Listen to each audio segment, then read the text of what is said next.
Siz ko'krak kistasini davosi bormi deb so'rayapsiz. Albatta bunga davo bor.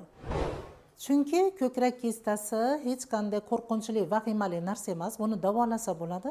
Faqatgina oldini olish orqali. Bilasizmi, kista bu bo'shliq, suyuqlik bilan to'lgan bo'shliq bo'ladi. Agar buni o'tkazib yuboradigan bo'lsangiz, yomon sifatli o'simtaga aylanib ketishi mumkin. Albatta buni davo choralari bor. Ko'krak kistasini oldin nimadan kelib chiqadi, uni qanday qilib davolash mumkin, buni video davomida gapirib beraman. Bilasizmi, ko'krak kistalarining sabablari birinchi gormonal narusheniyalar, ya'ni gormon buzilishlar. Ayniqsa ayollardagi estrogen gormonini yetishmovchiligi oqibatida paydo bo'ladi. Ikkinchi sabablaridan biri esa bu qalqonsimon bezni noto'g'ri funksiyasi oqibatida paydo bo'ladi. Ayniqsa bunda ko'krakka juda katta ziyon yetadi. Uchinchi sabablaridan biri bu albatta ko'krak bilan tuxumdonni ipi bitta degan burungilardan gap bor. Jinskiy shamollashlar bo'lsa, tuxumdon shamollashi kuchli bo'ladigan bo'lsa, albatta bu ham ko'krakka beradi. Albatta yana bitta omillar bor, ko'proq ruhiy siqilish, stresslardan ham ko'kraklarda kista paydo bo'lishi mumkin. Siqilmang, diqqat qilmang, buni albatta yechimi bor. Men bunga yechim bermoqchiman. Fibrozli kistalarni davolash uchun albatta birinchi buni keltirib chiqaruvchi omillarni yo'qotishimiz kerak. Albatta sababini. Buning uchun bizda alohida tozalovchi dasturlar bor, detoks programmalar bor. Bu detoks programmalar orqali albatta siz ko'krak kistalaridan xalos bo'lasiz.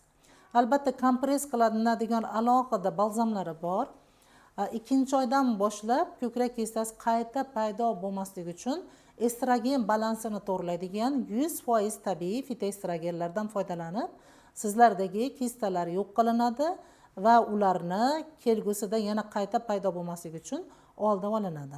Agar sizda ham shunday kistalar paydo bo'lgan bo'lsa, uni yo'qotish paydo bo'lsangiz, sizni holatingizdan kelib chiqqan holatda o'zimiz programma tuzib beramiz. Bu dastur orqali albatta siz shifo topasiz. Agar sizda hali ham ikkilanish bo'layotgan bo'lsa, xuddi shu darddan shifo topgan bemorlarimizni odzivlarini videodan keyin eshitishingiz mumkin bo'ladi. Aziz ayollar, hech qachon tushkunlikka tushmang. Dard borki, davosi bor. Albatta tuzalasiz. Buning uchun biz bilan bog'laning. Video so'ngida telefon nomerlar bor.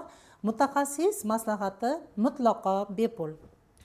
Assalomu alaykum hurmatli yurtdoshlar.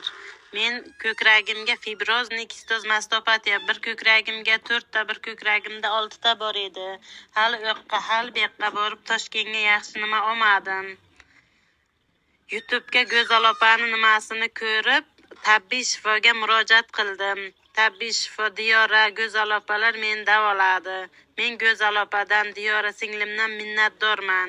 Hozir uziga tushsam ko'kragimga umuman kista yo'qolib ketgan. Men ulardan minnatdorman. Bu haqiqiy nima ekan? Ko'krakka kista miyomalari borlar bemalol murojaat qilsin, tushkunlikka tushmangizlar. Go'zal opa, Diyora singlimga kattadan katta rahmat aytaman.